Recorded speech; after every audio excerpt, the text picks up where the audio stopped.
Hello friends, welcome to Indian GS. तो friends, आज के वीडियो में हम लोग सीटेट दिसंबर 2022 में पूछे गए कुछ प्रश्नों को डिटेल में एनालिसिस करेंगे। और जो लोग इंडियन जीएस को सब्सक्राइब नहीं किए हैं वो सब्सक्राइब कर लें। तो चलिए जानते हैं क्या क्या प्रश्न सीटेट में पूछे गए हैं, उन सभी प्रश्नों को डिटेल में जानेंगे। तो पहला प्रश्न ये है कि what is the structure of new education policy, मतलब नए एजुकेशन पॉलिसी का स्ट्रक्चर क्या है, ये क्वेश्चन पूछा गया है। इसमें ऑप्शन दिया गया है।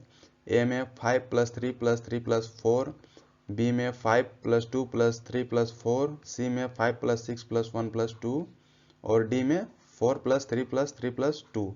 ये सभी ऑप्शन दिया गया है। तो इसका राइट ऑप्शन क्या होगा? Option number A, 5+3+3+4। इसमें दिया गया है कि फाउंडेशनल स्टेज में 5 साल का ये दिया जाएगा, जिसमें 3 ईयर होगा आंगनवाड़ी या फिर प्री स्कूलिंग जो होता है उसमें दिया जाएगा, और 2 ईयर दिया जाएगा क्लास 1 से लेके 2 तक के लिए दिया जाएगा। और प्रिपरेटरी स्टेज में क्या दिया जाएगा? इसमें 3 साल का गैप दिया जाएगा, जिसमें क्लास 3 से लेके 5 तक, और एज क्या है? Age 8 to 11।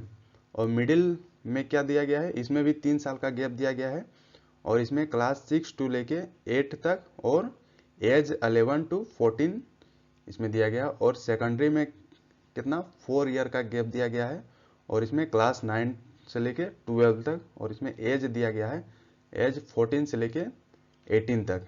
तो ये रहा न्यू एजुकेशन पॉलिसी का स्ट्रक्चर। और जो प्रीवियस था उसका स्ट्रक्चर क्या था कि ये इसमें एज 6 से लेके 16 तक 10th क्लास तक होगा, और उसके बाद एज 16 से लेके 18 तक ये 10+2 वाला हो गया। तो ये रहा प्रीवियस एकेडमिक स्ट्रक्चर, और ये new pedagogical and curricular structure रहा। ये काफ़ी इंपॉर्टेंट है क्योंकि इससे रिलेटेड बहुत ही प्रश्न पूछे जा चुके हैं। अब जानते हैं आगे अगला प्रश्न क्या क्या पूछा गया है।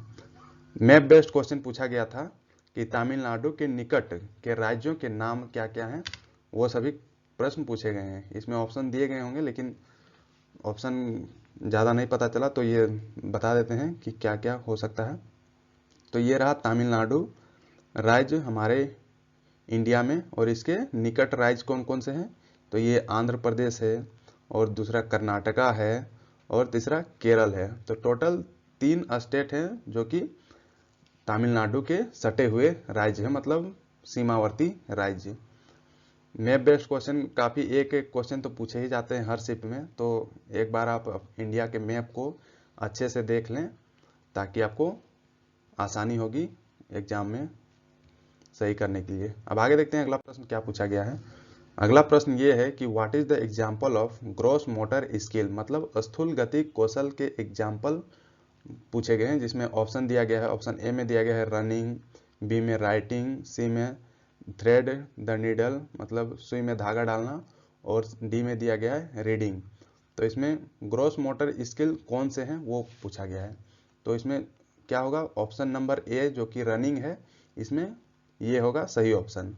अब जान लेते हैं ग्रॉस मोटर स्किल क्या होता है और फाइन मोटर स्किल क्या होता है, मतलब स्थूल गति कौशल और सूक्ष्म गति कौशल क्या क्या होते हैं, उन सभी के बारे में जान लेते हैं। ग्रॉस मोटर में होता है कि बड़ी मसल्स का यूज किया जाता है, जैसे कि हो गया आर्म्स की मसल्स और लेग्स की मसल, इन सभी मसलों का यूज किया जाता है। जैसे, और इसका एग्जाम्पल में हो गया घुटनों के बल चलना, खड़े होकर चलना, दौड़ना और कूदना, मतलब खेल कूद के जितने भी होते हैं ये ग्रॉस मोटर स्किल में आते हैं। Walking, running and jumping. अब फाइन मोटर स्किल में जानते हैं, इसमें छोटे छोटे मसल्स जो होते हैं वो काम करते हैं, जैसे कि आँखों की मांसपेशियाँ हो गया, और हाथों के मसल जो छोटे उंगलियों के मसल्स होते हैं वो सभी हो गए। एग्जाम्पल में देख लेते हैं।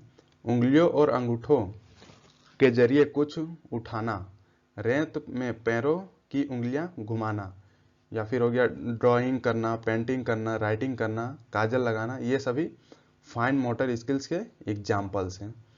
अब ग्रोस टू फाइन में डेवलपमेंट होता है, मतलब पहले ग्रोस का डेवलपमेंट होता है, उसके बाद फाइन का डेवलपमेंट होता है। तो ये रहा ये क्वेश्चन का डिटेल्ड एक्सप्लेनेशन। अब आगे जानते हैं अगला प्रश्न क्या पूछा गया है। अगला प्रश्न ये है which stage is tit for tat, मतलब जैसे को तैसा कौन सा स्टेज में बच्चा लोग फॉलो करते हैं। तो ये है पूर्व प्रागत मतलब प्री कन्वेंशनल लेवल, जो कि 4 से लेकर 10 साल का जो उम्र होता है, इसमें बच्चे लोग का जैसा का तैसा, मतलब अगर उसको एक थापड़ मारो तो वो भी आपको थापड़ मारेगा, ये सभी होता है। इसमें क्या होते हैं, इसमें 2 चरण होते हैं। पहला चरण में क्या होता है, आज्ञाकारिता और दंड अभिविन्यास, मतलब पनिशमेंट एंड ओबेडियंस। वो ओबेडियंस इसलिए करता है ताकि वो उसको पनिशमेंट ना मिले। बच्चा इसलिए डरता है अपने माता पिता से उस टाइम, ताकि उसको पनिशमेंट मतलब झापड़ ये सब ना मिले, इसी के कारण वो आज्ञाकारी बनता है। तो ये स्टेज 1 हो गया। अब स्टेज 2 में क्या है, व्यक्तिवाद, उपकरणवाद और विनियम नैमिति अभिविन्यास, जिसको टीट फॉर टैट मतलब जैसा का तैसा की प्रवृत्ति भी हम लोग बोलते हैं। तो ये था क्वेश्चन, ये मतलब पूछा गया था कि किस स्टेज में ये होता है। तो ये राइट ऑप्शन होगा, पूर्व परंपरागत मतलब प्री कन्वेंशनल लेवल में ये होता है। और ये क्वेश्चन रिलेटेड था स्टेरियोटाइपिंग से रिलेटेड ये क्वेश्चन था। हालांकि उस क्वेश्चन का डिटेल नहीं मिल पाया, जिसके कारण नहीं बन पाया अच्छे से। अब आगे देखते हैं अगला प्रश्न क्या पूछा गया है। अगला प्रश्न पूछा गया है चेरो डांस से रिलेटेड पूछा गया है। तो ये मतलब कहाँ का किस राज्य का डांस है। तो ये मिजोरम राज्य का एक फोल्क डांस है, मतलब वहाँ पर नाचा जाता है, जिसमें पेयर्स ऑफ बम्बू मतलब बांस के पैर से हॉरिजॉन्टली होता है और इसी के अंदर डांस किया जाता है। ये आपको फोटो में दिख रहा होगा, इस तरह डांस किया जाता है चेरो डांस। अब आगे देखते हैं अगला प्रश्न क्या पूछा गया है। अगला प्रश्न ये है कि रिच सोर्सेस ऑफ प्रोटीन, मतलब प्रोटीन का कौन कौन सा सोर्स है, मतलब क्या क्या खाने से प्रोटीन मिलेगा। तो ये दिख रहा होगा, एग्स खाने से मिलेगा, और ये मीट खाने से मिलेगा, और चिकन खाने से मिलेगा, आलमंड बादाम खाने से मिलेगा, चीज़ पनीर खाने से मिलेगा, और ये पालक खाने से मिलेगा। तो ये सभी चीज़ें हैं जो कि प्रोटीन के एकदम सोर्स हैं। अब आगे देखते हैं अगला प्रश्न क्या पूछा गया है। खेजड़ी ट्री से रिलेटेड ये प्रश्न पूछा गया है। तो ये खेजड़ी ट्री हमारे देश में मुख्यतः राजस्थान इलाके में मतलब रेगिस्तानी इलाके में मिलता है। जान लेते हैं इसके बारे में। खेजड़ी ट्री मरुस्थलीय यानी कि रेगिस्तानी इलाके में मिलते हैं। यह पेड़ दुनिया के कई हिस्सों में पाए जाते हैं जहाँ की जलवायु शुष्क होती है। अब खेजड़ी का वनस्पतिक वैज्ञानिक नाम क्या है। तो ये है प्रोसोपिस सिनेरेरिया, ये है इसका वैज्ञानिक नाम। अब आगे देखते हैं अगला प्रश्न क्या पूछा गया था। लर्निंग डिसेबिलिटीज से प्रश्न पूछा गया था, जो कि ये मतलब डिसलेक्सिया से प्रश्न पूछा गया था कि डिसलेक्सिया के कारण क्या होता है। तो इसमें क्या होता है कि पढ़ने से संबंधित कठिनाई जो होती है उसको क्या बुलाया जाता है, उसको डिसलेक्सिया बुलाया जाता है। पहले जान लेते हैं अधिगम अक्षमता किसको कहते हैं। सीखने की क्षमता या योग्यता में कमी को अधिगम अक्षमता कहते हैं, मतलब लर्निंग डिसेबिलिटी कहा जाता है, मतलब जिसके कारण बच्चा नहीं सीख पाता है अच्छे से और नहीं समझ पाता है। तो इसी को बोलेंगे हम लोग लर्निंग डिसेबिलिटीज। तो ये कितने प्रकार के होते हैं उसको जान लेते हैं। पहला है कि डिसलेक्सिया। इसमें क्या होता है कि बच्चे जो होते हैं वो पढ़ने से संबंधित कठिनाई, मतलब वो अच्छे से पढ़ नहीं पाते हैं, चीज़ों को रिलेट नहीं कर पाते हैं। और दूसरा क्या है, डिस्ग्राफिया। इसमें क्या होता है, लिखने से संबंधित जो कठिनाइयाँ होती है उसमें डिस्ग्राफिया में मतलब अच्छे तरीके से वो लोग नहीं लिख पाते हैं, डॉक्टर राइटिंग लिखने लगते हैं किसी तरह। अब अगला डिसेबिलिटी क्या है, तो ये डिसकैलकुलिया, मतलब ये गणितीय गणना से संबंधित ये समस्या है, मतलब वो कैलकुलेट नहीं कर पाते हैं। जैसे 5+4 अगर इसको बोल दिया जाए, जैसे 9, अगर इसी को रिवर्स कर देंगे 4+5, तो ये वो नहीं बोल पाएगा।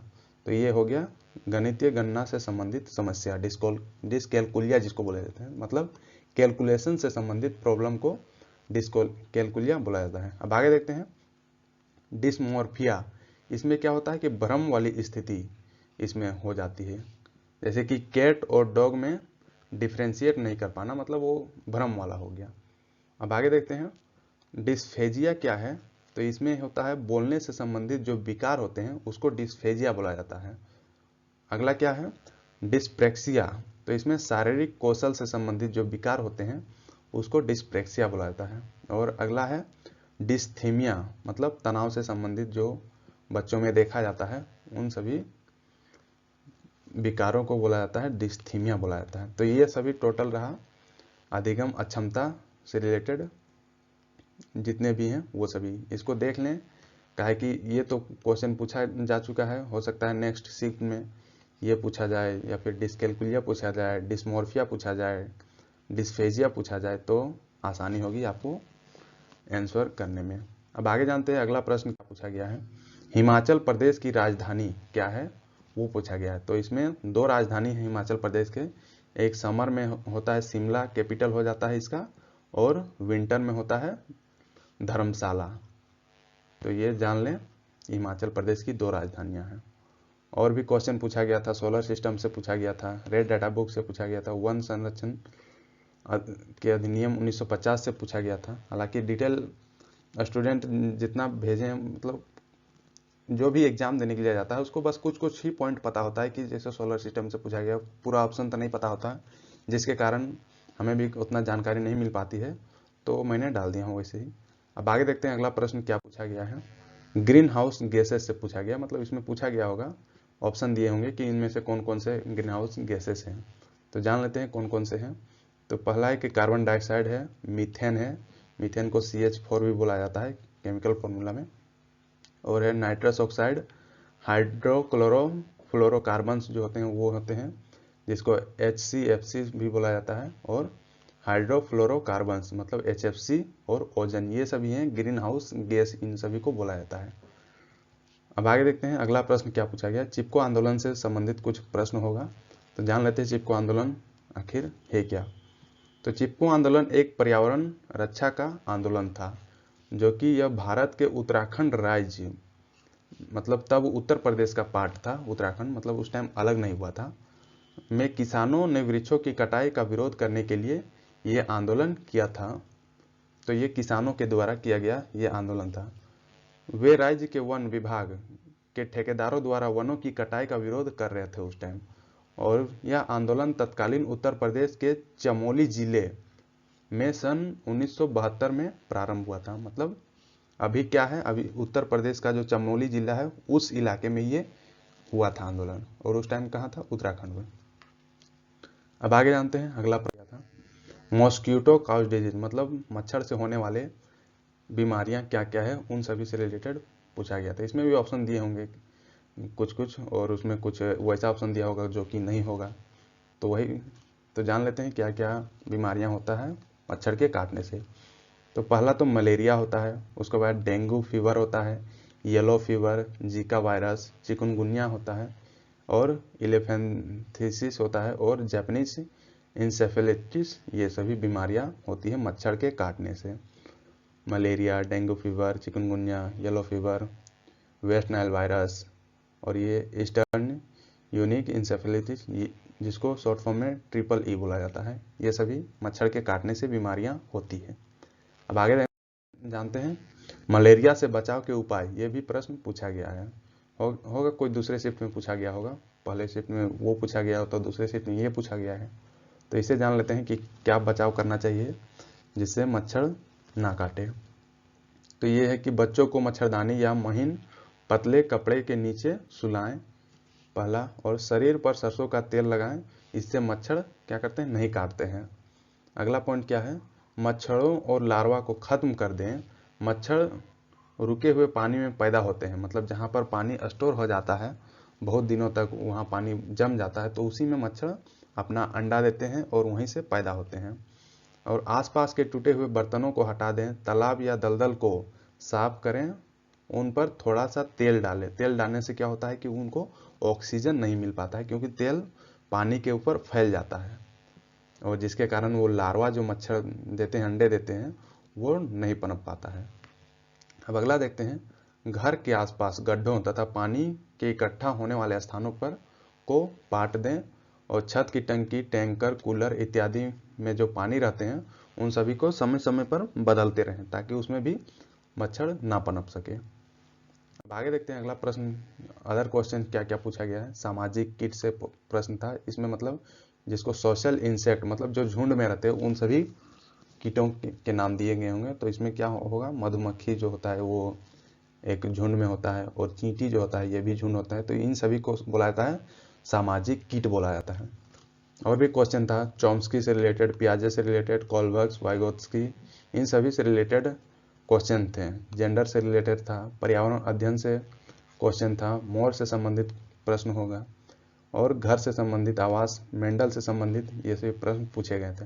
हालांकि डिटेल इन्फॉर्मेशन नहीं मिलने के कारण इन सभी को नहीं डिस्कस किया गया है। अगर डिस्कस किया जाए तो ये चारों जो दिख रहे हैं चॉम्स्की, पियाजे, कोलबर्ग, इसी से 1 घंटा टाइम लग जाएगा, 1-2 घंटा टाइम लग जाएगा इसी को डिस्कस करने के लिए। तो चलिए आगे देखते हैं अगला प्रश्न क्या क्या पूछा गया है। बाघ से संबंधित प्रश्न पूछे गए थे, तो जान लेते हैं बाघ से संबंधित क्या क्या प्रश्न मतलब बन सकते हैं। तो बाघ अंधेरे में हमसे 6 गुना बेहतर देख सकता है, मतलब नाइट टाइम में बाघ लोग 6 गुना बेहतर देख सकते हैं, एक नॉर्मल ह्यूमन होता है, मनुष्य होता है उससे।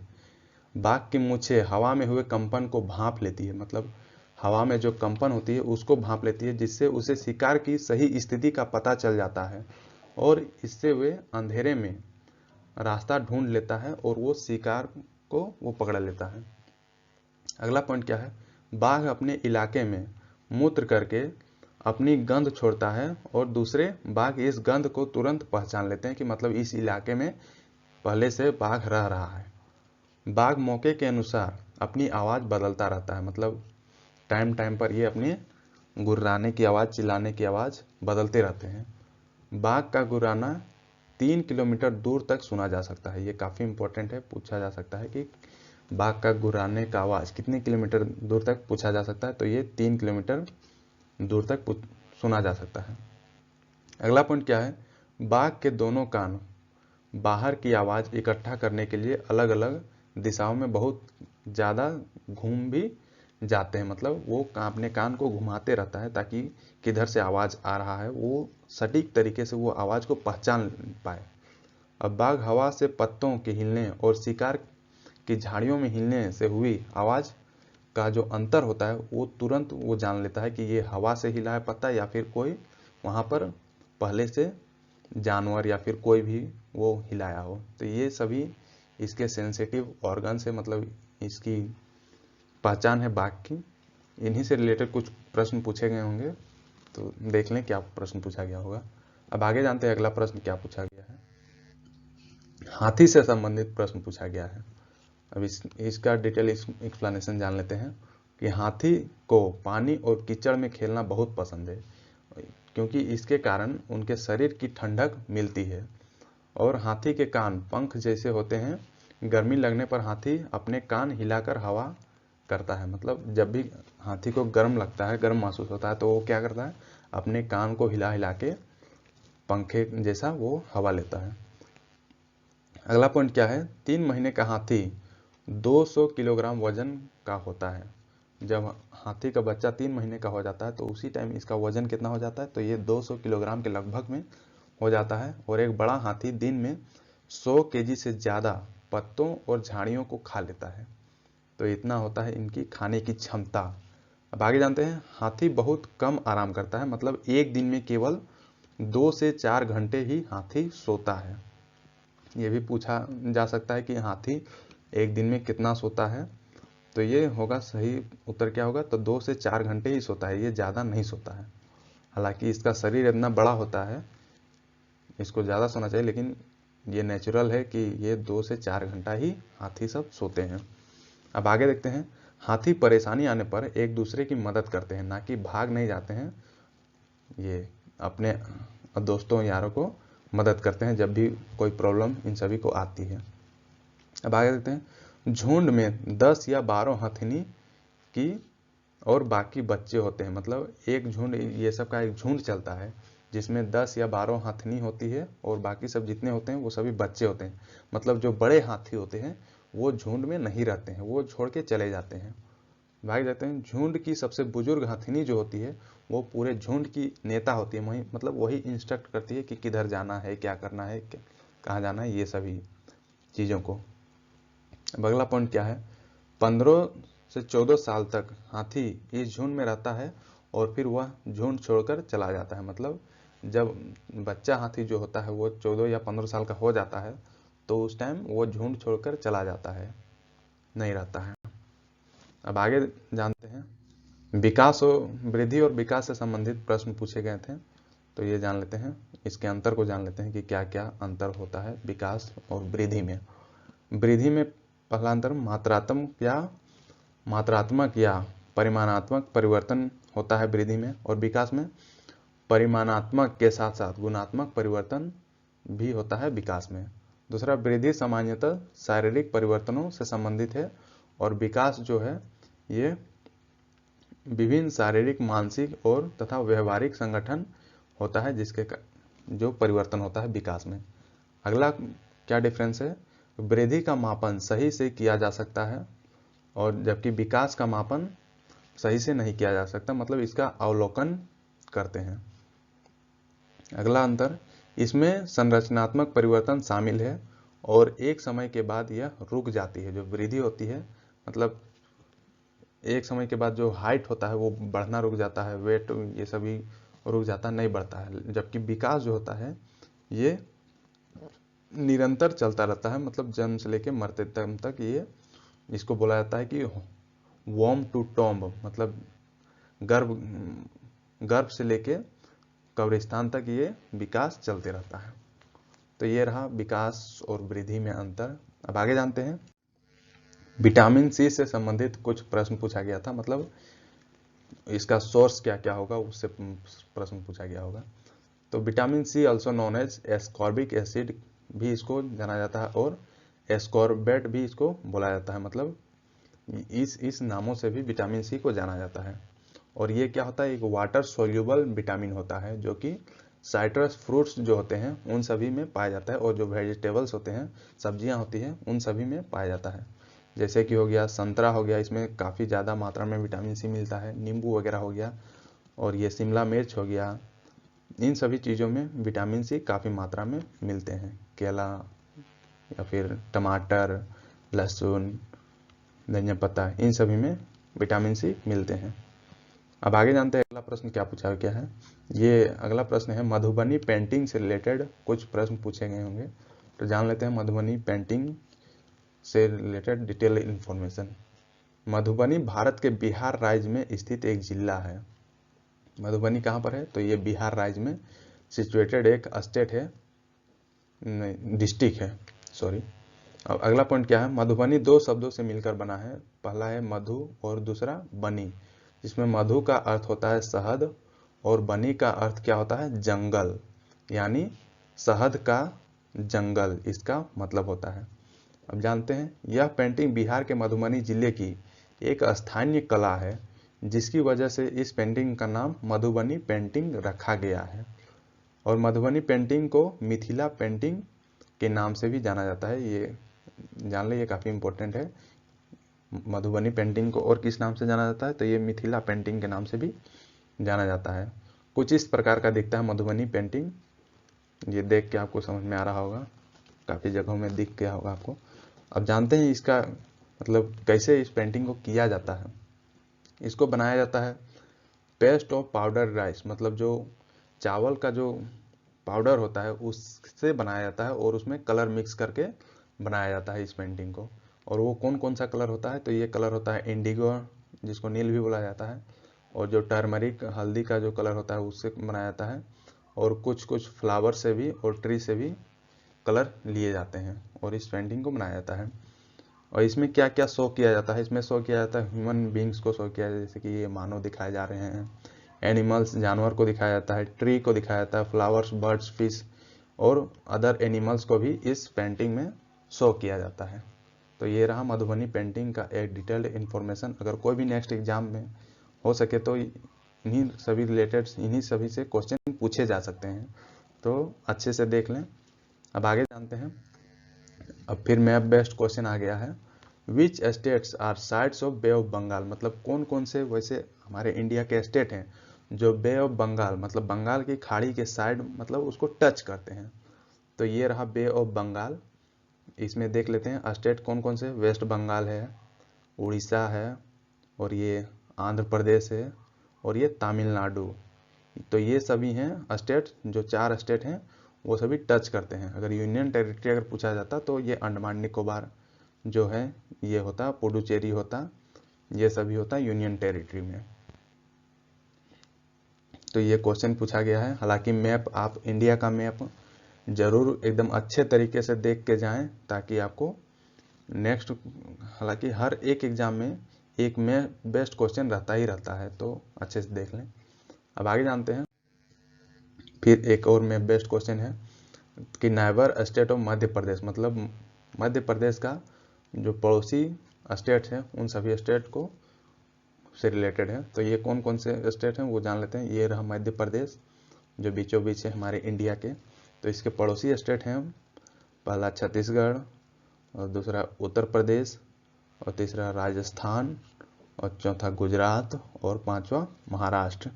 तो ये सभी टोटल 5 स्टेट हैं जो कि मध्य प्रदेश को टच करते हैं, मतलब बॉर्डर इनसे टच होता है। अब आगे देखते हैं अगला प्रश्न, ये भी मैप बेस्ड है कि अरब सागर से लगे कौन कौन से देश हैं जो कि अरब सागर से सटे हुए हैं। तो ये देख लेते हैं। ये रहा अरब सागर, अरेबियन सी। अब देख लेते हैं इसमें कौन कौन से देश हैं।